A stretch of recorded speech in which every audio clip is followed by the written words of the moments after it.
Study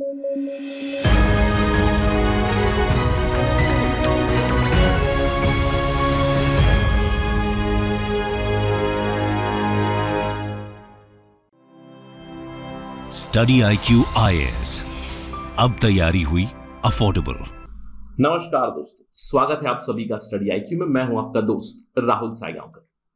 आज हम लोग यूपीएससी प्रिलिमिनरी एग्जाम 2022 के बारे में चर्चा करने वाले। ये एग्जाम हुई थी, आपको पता है 5 जून 2022 को एग्जाम हुई थी। उस दिन शाम में हम लोगों ने पेपर एनालिसिस भी किया था। आई होप कि आपने वो पेपर एनालिसिस जरूर देखा होगा। 3 घंटे से भी ज्यादा का लाइव सेशन था। I hope that you have seen it, you have assessed your performance. और मैं अनुमान लगा सकता हूं कि अभी तक 5-6 दिन हो चुके हैं एग्जाम को। आपकी नर्व्स थोड़ा सा ईज आउट जरूर हो गए होंगे, क्योंकि 5 जून को काफी यूफोरिया होता है। लेकिन अभी तक आपने कीज देखी होंगी, आंसर कीज देखी होंगी, अपनी परफॉर्मेंस असेस की होंगी, और आपने अपना एक मार्क्स का रेंज जरूर बनाया होगा कि मुझे इतने आ सकते हैं, इतने आ रहे हैं, यानी कि 90 से 100 के बीच, 100 से ऊपर, या फिर जो भी आपने रेंज बनाया होगा। अब इसके बाद एक सुझाव रहेगा मेरा एस्पिरेंट्स के लिए, स्पेकुलेशन में मत जाइएगा। कट ऑफ की स्पेकुलेशन, कट ऑफ की चर्चा से थोड़ा सा दूर ही रहिएगा। क्यों? क्योंकि इससे क्या होता है कि आपका ही समय बर्बाद हो जाता है। देखिए, बहुत बार छात्र आते हैं, एस्पिरेंट्स आते हैं, पूछते हैं कि सर आप यूपीएससी की कोचिंग दे रहे हैं, कब से दे रहे हैं, क्यों दे रहे हैं? क्योंकि नॉर्मली एस्पिरेंट्स का ये होता है कि टीचर को थोड़ा टेस्ट करते हैं शुरुआती दौर में। This happens every time, but I say experience is the best teacher in UPSC. मैं अपनी व्यक्तिगत एक्सपीरियंस से आपको एक चीज बताना चाहूंगा, क्योंकि हम भी इस फेज से गुजर चुके हैं। मुझे अच्छे से याद है, 2014 का अटेम्प्ट था, मुझे याद है। आई थिंक उस समय में लास्ट अटेम्प्ट था वो। सीसैट के मार्क्स कंसिडर हुआ करते थे। I think cut off was somewhere around 204 205 इस रेंज में था। और जब मैंने अपनी परफॉर्मेंस असेस की तो मेरे उसी रेंज में आ रहे थे। और उसके एक साल पहले 2013 में I think cut off was very high, 230 235 के आसपास काफी हाई था। तो ऐसा लग रहा था कि मेरा नहीं होगा, राइट? इस स्पेकुलेशन में लग गया कि होगा या नहीं होगा। इस दौर से हम गुजर चुके हैं जहां पे देखिए वो मोटिवेशन फैक्टर नहीं आता है। अगर आप एक कंफ्यूज स्टेट ऑफ माइंड में हैं तो आपको लगता है यार होगा या नहीं होगा, is it a waste of time, क्या कर रहे हैं पता नहीं चलता है। और आपको पता है कि उस समय पे अप्रोक्सीमेटली 40 डेज के बाद रिजल्ट आया करता था। अभी तो काफी जल्दी आ रहा है। तो 40 दिन आपके बर्बाद हो जाते हैं इसी स्पेकुलेशन में। अब ऐसा नहीं कि आप पढ़ते नहीं, लेकिन आपकी परफॉर्मेंस तो डाउन होगी। अब जब रिजल्ट आया तो luckily I think I got exactly the cut of marks itself. मुझे तो कट ऑफ मार्क्स ही आए थे। और उस समय तक 40 डेज फॉर वेस्टेड, परफॉर्मेंस काफी डाउन हो जाती है। और उसके बाद बहुत ही कम समय बच जाता है मेंस की प्रिपरेशन के लिए। So you lose out confidence for mains again. So this was a disaster for me. मेरा पर्सनल एक्सपीरियंस को बता रहा हूँ। उसके बाद मैंने डिसाइड किया हुआ था कि प्रीलिम्स में यार इस रेंज में नहीं रहना है। आई डू अंडरस्टैंड कि वो जो डाइसी रेंज होता है, कुछ एस्पिरेंट्स होते हैं उन्हें पता होता है कि नहीं हो रहा है, कुछ एस्पिरेंट्स होता है कि उन्हें पता है कि हो रहा है, जो 110 100 110 120 ला रहे हो रहा है। जो उस डाइसी रेंज में है उनके साथ ये हमेशा होता रहता है। तो मेरा आपके लिए सुझाव है कि इस चीज से आप दूर रहिएगा। देखिए, मैंने कहावत सुनी थी, काफी अच्छी कहावत थी कि लाइफ बड़ी शॉर्ट होती है, human life is very short. Do not commit the same mistakes that others have committed. Learn from others' mistakes. और आप अपनी नई मिस्टेक कीजिए लाइफ में।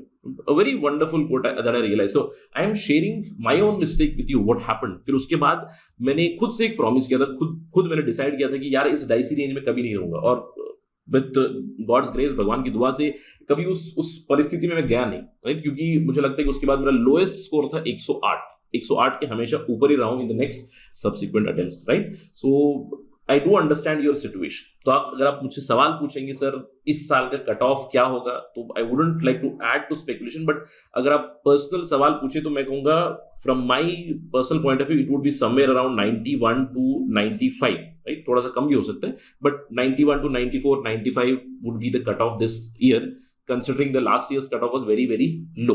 बट इन जनरल अगर ये मैं जनरल कैटेगरी के नंबर बता रहा हूं, आप अलग कैटेगरी के लिए उस हिसाब से जो भी ट्रेंड रहा है उसके हिसाब से आप नंबर देख लीजिए। लेकिन इन जनरल अगर आपको 80 से 100 के बीच में आ रहा है तो I would say you are in a dicey zone for sure. जो भी 100 प्लस है भाई वो तो पढ़ाई सीधे सीधे शुरू कर दीजिएगा।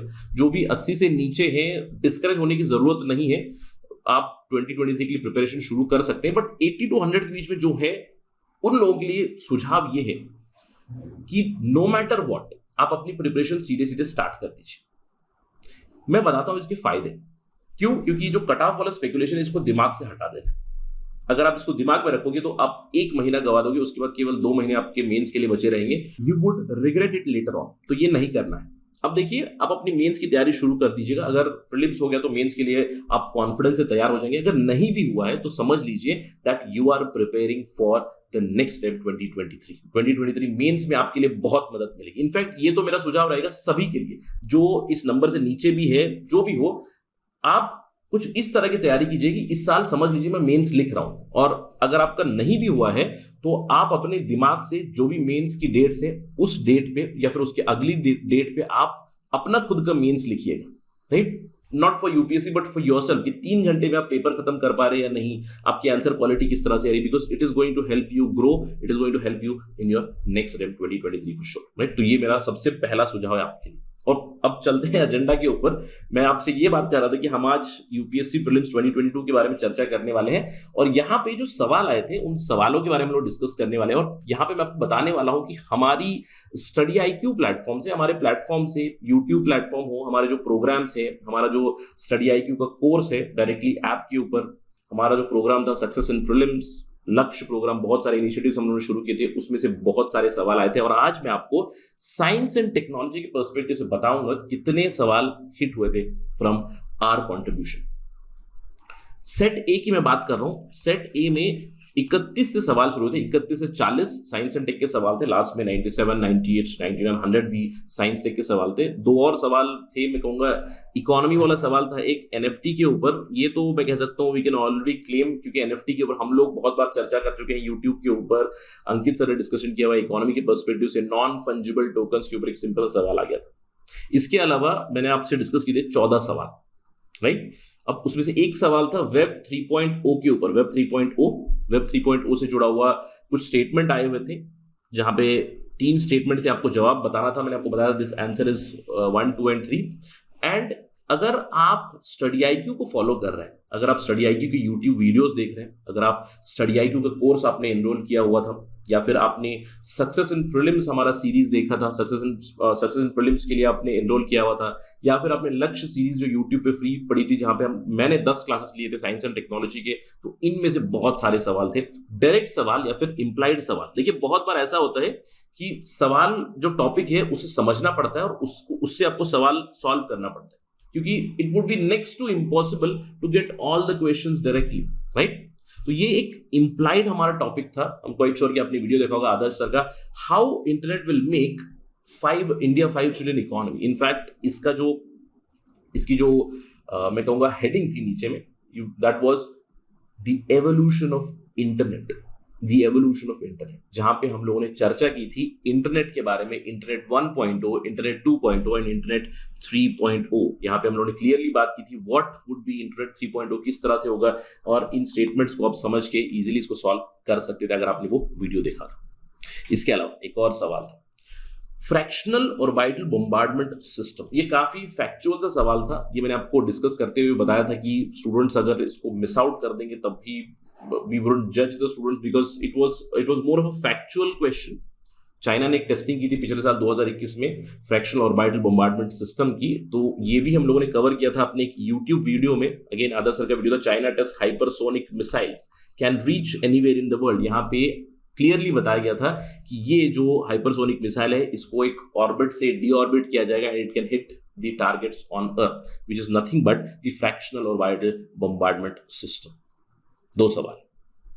इसके अलावा एक और सवाल था, तो बहुत सिंपल सवाल था, क्यूबिट, जो मैं हमेशा कहता हूं it's a freebie from UPSC. ये तो डायरेक्ट सवाल था हमारा लक्ष्य सीरीज से। मैंने इसको लक्ष्य सक्सेस इन प्रीलिम्स में भी डिस्कस किया था, लक्ष्य के साइंस एंड टेक कोर्स में लेक्चर 4 में मैंने आपके साथ डिस्कस किया था। इसका जवाब है क्वांटम कंप्यूटिंग, और this is slide that I discuss with you. मैंने आपको बताया था बिट क्लासिकल कंप्यूटिंग में इस्तेमाल किया था। बिट में बाइनरी 0 और 1 डेटा होता है, लेकिन क्यूबिट एक ऐसा डेटा है जो हमेशा फ्लक्स में होता है। और मैं आपको बेसिक कॉन्सेप्ट्स बताए थे क्वांटम कंप्यूटिंग के, सुपरपोजिशन, एंटेंगलमेंट और interference. So a direct question from our discussion in Lakshya science and technology qubit के ऊपर। इसके अलावा यही चर्चा मैंने आपके साथ की थी क्वांटम कम्युनिकेशन के दौरान भी। ISRO test quantum communication YouTube video पे मैंने डिस्कस किया हुआ था। I hope that you remember. Then the next question, again easy question, communications technology से जुड़ा हुआ था। सीसीटीवी, आरएफआईडी वायरलेस लैन के बारे में पूछा गया था, इनमें से कौन से शॉर्ट रेंज डिवाइसेस टेक्नोलॉजीज है। अब ये अंडरस्टैंडिंग बेस्ड क्वेश्चन है, इसको भी हम लोगों ने कवर किया था लक्ष्य के साइंस एंड टेक्नोलॉजी सीरीज में लेक्चर 5 में, जहां पे इंप्लाइड नॉलेज से आप इसको समझ पाएंगे। बिल्कुल मैंने आपसे चर्चा की थी नियर वायरलेस टेक्नोलॉजी के बारे में, जहां पे मैंने आपको बताया था RFID के बारे में, NFC के बारे में, नियर फील्ड कम्युनिकेशन ब्लूटूथ के बारे में, और इसको कंपेयर भी किया था हम लोगों ने वाईफाई के साथ या फिर WLAN के साथ। तो ये सारी जो है नियर वायरलेस टेक्नोलॉजीज ही हैं। इसमें एक ऑप्शन CCTV था, which is quite understandable, right. CCTV थोड़ा सा कंफ्यूजन हो सकता है, मैंने आपको बताया कि आजकल CCTV आप कहीं पे भी बैठे, आप अपने मोबाइल से कनेक्ट करके इंटरनेट से उन विजुअल्स को देख सकते हैं। लेकिन आपको ये ध्यान देना है, CCTV itself is a short range camera which gives you the images of your surroundings। तो ये सारी शॉर्ट रेंज टेक्नोलॉजीज ही है। So this was also from our discussion itself। अगर आप अंडरस्टैंड कर लेते near wireless technology, I hope that you have done it easily, right. एक और सवाल था प्रोबायोटिक्स के ऊपर, क्वेश्चन नंबर 38 इन सेट ए। अब प्रोबायोटिक्स के ऊपर सवाल आया, 3 स्टेटमेंट दिए गए, स्टेटमेंट 1, स्टेटमेंट 2, स्टेटमेंट 3, और आपको बताना है कौन सा सही है कौन सा गलत है। इसमें जो स्टेटमेंट 2 है, ये कहता है the organisms in probiotics are found in foods we ingest but do not naturally occur in a gut. ये गलत स्टेटमेंट था, राइट। तो इसलिए मैंने आपको बताया था the answer would be 1 and 3, और ये भी हमारी सक्सेस इन प्रीलिम्स लेक्चर 1 से इंप्लाइड था। मैंने आपको सक्सेस इन प्रीलिम्स में लेक्चर 1 में बताया था, are micro organisms always bad. मैंने आपसे बताया था कि they are not always bad. बहुत सारे माइक्रो ऑर्गेनिजम्स है जो यूजफुल केमिकल्स होते हैं, जो यूजफुल एंजाइम्स होते हैं, हमारी बॉडी में डाइजेशन में मदद करते हैं। एक एग्जाम्पल था लैक्टोबैसिलस। इसके अलावा वेरोनिका मैम ने डायरेक्टली इसको यूट्यूब पे डिस्कस भी किया था। CFTRI की न्यूज थी, राइट, फूड टेक्नोलॉजी इंस्टीट्यूट की न्यूज थी, जिन्होंने कुछ प्रोबायोटिक्स डेवलप किए थे, where she discussed specifically what are probiotics. तो आप यहां पे देख सकते हो कि हमारे अलग अलग इनिशिएटिव से, सक्सेस इन प्रीलिम्स से, लक्ष्य से, हमारे डेली कोर्स से, हमारे टेस्ट सीरीज से, यूट्यूब इनिशिएटिव से, अगर आप हमें फॉलो करते, अगर आप हमारे साथ होते, तो बहुत सारे सवाल काफी आसान बन जाते साइंस एंड टेक्नोलॉजी से। Not just science and technology, दूसरे सब्जेक्ट्स से भी। एक और सवाल कोविड-19 के ऊपर। अब ये सवाल देखिए, यहां पे 3 वैक्सीन के बारे में बताया गया था, कोविशील्ड के बारे में, स्पुतनिक वी के बारे में, कोवैक्सिन के बारे में। 3 स्टेटमेंट दिए हुए। पहला स्टेटमेंट गलत है क्योंकि mRNA प्लेटफॉर्म पे बनाया गया, ये बताया गया। अब ये डायरेक्टली अगर आप बात करें, बहुत सारे यूट्यूब वीडियोस हमारे पड़े हुए हैं वैक्सीन के ऊपर, वैक्सीन एफिकेसी के ऊपर, वैक्सीन रिसर्च के ऊपर। तो अगर आप फॉलो कर रहे हैं, अगर आपने छोटे छोटे नोट्स बना रखे हैं, this was very easy question for you. But एक पर्टिकुलर वीडियो यूट्यूब का है गौरव गर्ग सर का, जहां पे उन्होंने स्पेसिफिकली आपको बताया था कि HGCO19 इंडिया का पहला mRNA बेस्ड कोविड-19 वैक्सीन होगा। ये अगर आपको पता था तो डायरेक्टली आप स्टेटमेंट 1 को एलिमिनेट कर देंगे। स्टेटमेंट 1 को एलिमिनेट करेंगे, you and up with 2 and 3। Sputnik V अगर आपको पता भी नहीं है तो वायरल बेस्ड प्लेटफॉर्म ही है। हमारा जो कोविशील्ड है वो भी स्पुतनिक वी की तरह ही एक viral vector based platform vaccine है। और आपको कोवैक्सिन में आपको मिलेगा, this is a pathogen based, inactivated pathogen based vaccine है Covaxin. Very interesting discussion, Bharat Biotech का ये वैक्सीन है। तो ये आप अगर यूट्यूब पे हमें फॉलो कर रहे हो तो you could have got it very very easily. इसके अलावा एक और सवाल मैं कहूंगा, एक डायरेक्ट सवाल था ऑन सोलर स्टॉर्म और सोलर फ्लेयर। ये तो कुछ ही दिनों पहले मैंने आपके साथ डिस्कशन की हुई थी in this particular, I hope you remember. What is a geomagnetic storm, YouTube channel पे हम लोगों ने डिस्कस किया था। इसमें एक स्पेसिफिक स्लाइड में मैंने आपको बताया था जियोमैग्नेटिक स्टॉर्म होता क्या है। Geomagnetic storm is nothing but a solar storm और अ सोलर फ्लेयर जो अर्थ की मैग्नेटिक फील्ड के ऊपर इंपैक्ट करेगा।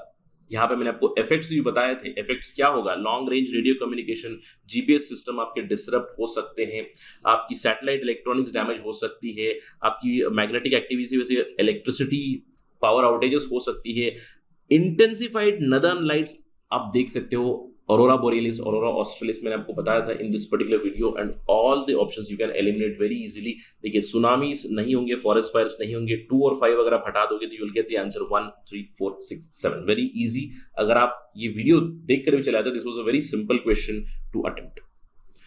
इसके अलावा एक और सवाल था, again very simple question, immune system पे आया था, बी सेल्स और टी सेल्स क्या काम करते हैं। The answer for this was very easy. They protect the body from diseases caused by pathogens. ये तो डायरेक्टली हमारी स्टडी IQ के टेस्ट सीरीज से आया है। अगर आप YouTube वीडियो भी फॉलो करते हैं, YouTube पे भी वीडियोस हैं बी सेल्स टी सेल्स के बारे में, role of T cells to fight off कोविड-19। तो इस तरह के वीडियोस आपको मिलेंगे। हमारी डायरेक्ट टेस्ट सीरीज में से ये सवाल आया था जहां पे हम लोगों ने इम्यून सिस्टम पे सवाल बनाया था। इसके अलावा एक और सवाल था नैनो टेक्नोलॉजी के ऊपर, नैनो पार्टिकल्स के ऊपर। ये इम्प्लाइड, अब आप इम्प्लाइड कह सकते हैं हमारी कंटेंट से, जैसे कि 3 स्टेटमेंट दिए हुए थे यहाँ पे, 3 स्टेटमेंट में से कौन सा सही है कौन सा गलत है। पहला statement was quite absurd, other than those made by human nano particles they do not exist in nature करके बताया था, which is quite absurd statement. तो 1 वाज एब्सोल्युटली रॉन्ग, तो 2 और 3 आपका सही जवाब बन जाएगा यहाँ पे, क्योंकि सेकंड स्टेटमेंट में कहते हैं कॉस्मेटिक में इस्तेमाल होते हैं, बिल्कुल इस्तेमाल होते हैं, और कुछ नैनो पार्टिकल्स अनसेफ हो सकते हैं, इसीलिए इन्हें अप्रूवल की जरूरत पड़ती है।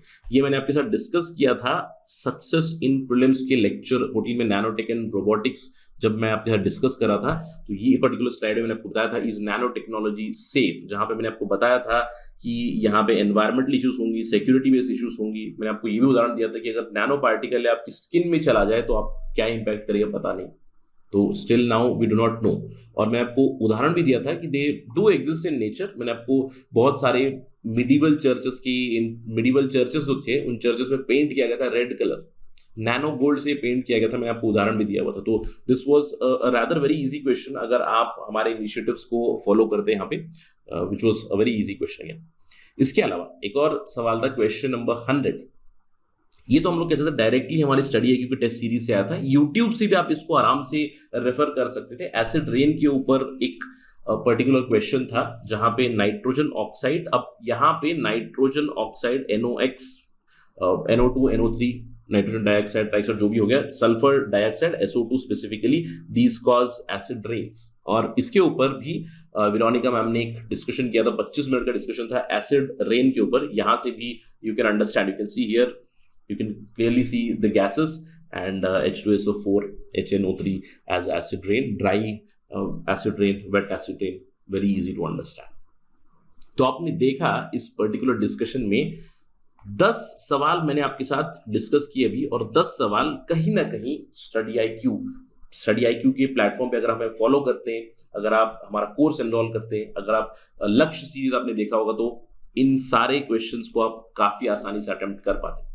इनफैक्ट मैं कहूंगा जो दूसरे भी सवाल थे जहां पे मैं नहीं कहूंगा we can directly claim it, for example एक पर्टिकुलर सवाल था बायोफिल्म के ऊपर, बट अगर आप बेसिक्स ऑफ बायोलॉजी देख लेते तो it would have been very very easy. एक और क्वेश्चन था ओपन सोर्स डिजिटल प्लेटफॉर्म के ऊपर, हाल ही में मैंने आपके साथ डिस्कशन किया था ONDC के ऊपर, right, open network digital commerce के बारे में। तो इम्प्लाइड वे में आप उसको समझ के अटेम्प्ट जरूर कर पाते, लेकिन वहां पे स्पेसिफिक एग्जांपल दिए गए थे आरोग्य सेतु का, कोविन का, एटसेट्रा। तो उन सारी चीजों को मैंने यहाँ पे बताया नहीं कि we can not directly claim that, right. एक और सवाल था सास के ऊपर, इंफॉर्मेशन एंड कम्युनिकेशन टेक्नोलॉजी में काफी आसान चीज, सॉफ्टवेयर एज अ सर्विस। तो सारे जो जीमेल, ईमेल जो है आप क्लाउड बेस्ड सर्विसेज इस्तेमाल करते हो, they are all SaaS। But again यहाँ पे स्पेसिफिकली क्लेम नहीं कर रहे, बट कहीं ना कहीं आप हमारी यूट्यूब वीडियो से अगर आप नॉलेज लेते तो इन सवालों को भी आप अटेम्प्ट कर पाते।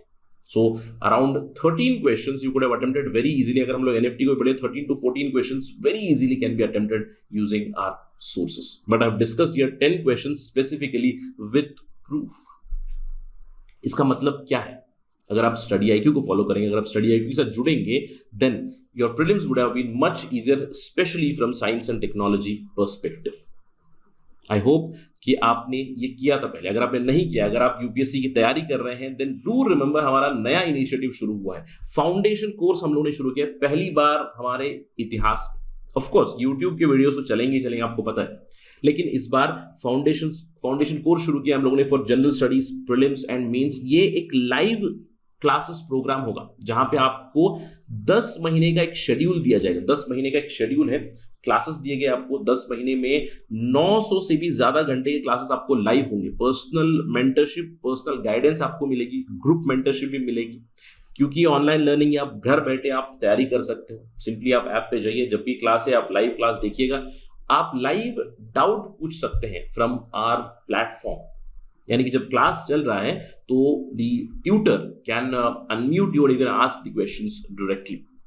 और जब भी कोई चैप्टर खत्म होगा, जब भी कोई टॉपिक खत्म होगा, उस पर MCQs आपको सॉल्व करा दिए जाएंगे, आंसर राइटिंग प्रैक्टिस की जाएगी ताकि आपकी क्वालिटी ऑफ आंसर्स ग्रो हो। और आप जानते हैं कि स्टडी IQ का उद्देश्य ही है कि हम लोग स्टूडेंट को सबसे पहले रखें। हमारा मोटो क्या है? क्वालिटी एजुकेशन प्रोवाइड करना है, ज़्यादा से ज़्यादा लोगों तक पहुंचना है, रूरल लेवल पे अफोर्डेबल एजुकेशन हमें देनी है। And that is why we follow student first approach as the program is design for you people. और रही बात अफोर्डेबिलिटी की, this entire program has been right now it is price at 25,000 rupees, लेकिन early bird discount चल रहा है। अगर आप पहले 200 स्लॉट में अगर आप बुक कर पाएंगे तो 20,000 में ही मिलेगा। उसके ऊपर अगर आप कोड इस्तेमाल करेंगे Rahul live, you will get this course for 18,500 rupees itself. इस डिस्कशन के बाद I'm quite sure कि now your thinking about study IQ would be vindicated for sure, क्योंकि मैंने आपसे डिस्कस किया, मैंने आपको बताया कि अगर आप हमारे प्लेटफॉर्म से जुड़े होते तो these things would have been very easy, right? So I hope that you take advantage of this particular discount, और ध्यान रखिएगा 20 जून 2022 से क्लासेस शुरू हो रहे हैं। Thank you for watching this. जय हिंद। स्टडी IQ IAS, अब तैयारी हुई अफोर्डेबल।